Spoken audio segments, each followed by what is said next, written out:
Hello and welcome to another video. I hope that you're all very well. Emergency vehicles. Dealing with emergency vehicles is a scenario that a lot of learner drivers and qualified drivers dread. However, the situation to deal with the emergency vehicle is easy provided you follow a few simple rules. The first most important thing is to understand that a vehicle is on emergency. How do you know that a vehicle is answering a 999 call? Well, it'll have flashing blue lights. Most of them, but not all, will have a siren as well. So why do they not all have sirens? Well, firstly, take an ambulance for example. The person in the ambulance, the patient in the ambulance, may have a weak heart, and the paramedics have decided not to use the siren in this case.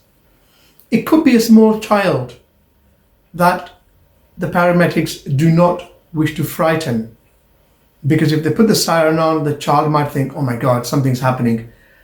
So for that reason, sometimes the siren is not used. However, flashing blue lights or flashing blue lights and siren means the same thing.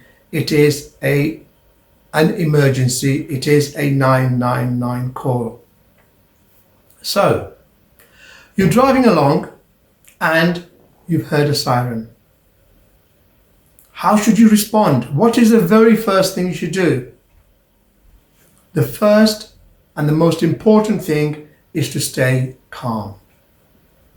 Stay calm, and if you've got the radio on, switch off the radio.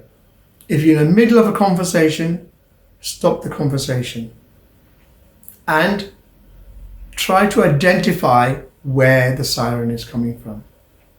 Let's assume it's coming from behind you. So you need to give way to the emergency vehicle. You need to help the emergency driver to overtake you.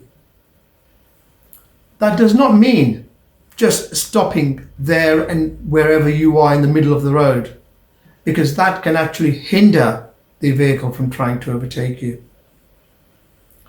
You don't want to stop on bends, and you don't want to mount the pavement either. You don't want to endanger yourself. So you continue on. If you're in the middle of a bend, continue on. The emergency vehicle will not expect you to speed up and will not expect you to stop suddenly. Continue, get out of the bend, and then pull up on the left safely. The emergency vehicle will overtake you. Let's assume the emergency vehicle is coming from the opposite direction. A lot of drivers think, so what? The emergency vehicle is coming from the opposite direction. I can keep going because it's not on my side of the road. That is wrong. Because the emergency vehicle coming on the other side of the road will have to overtake, and when they overtake, they will come onto your side of the road. Therefore, even though the emergency vehicle is on the other side of the road, you must expect them to come on your side of the road. And by stopping, you will help the driver to overtake more quicker and safer.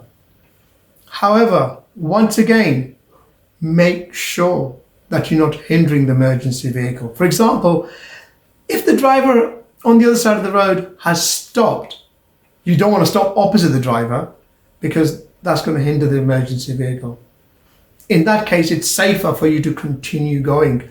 Let the emergency vehicle wait for 1 or 2 seconds, which is safer than him trying to slow down and get through a small gap.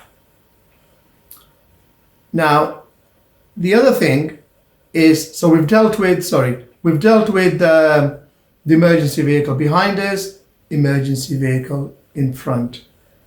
What happens if the emergency vehicles is on one of the side roads? So again, the most important thing is to relax. Try to look at the indicators. Try to look at the driver, see if he's giving any signals.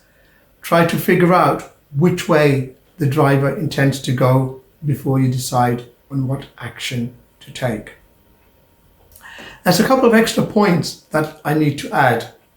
Firstly, even though I've said pull up on the left safely without endangering yourself, you must not endanger any of the road users as well, and you must not break any rules.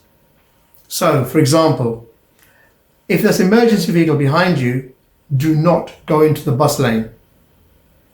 If there's a bus lane there, you are not allowed to go into the bus lane to pull up on the left. The emergency vehicle will go into the bus lane if it wishes to do so. But if you go in the bus lane, you may end up getting a ticket if there's a camera there. The other thing is traffic lights. Just because an emergency vehicle wants to get through does not mean that you can go through red traffic lights.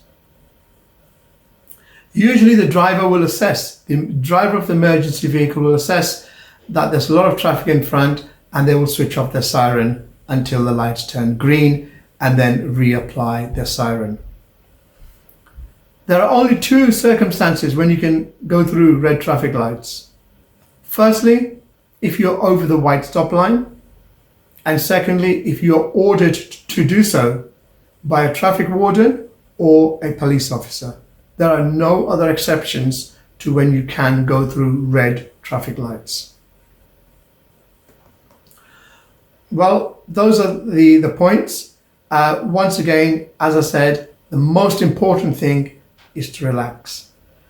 And also, as I mentioned earlier, sometimes the emergency vehicles will not use their siren.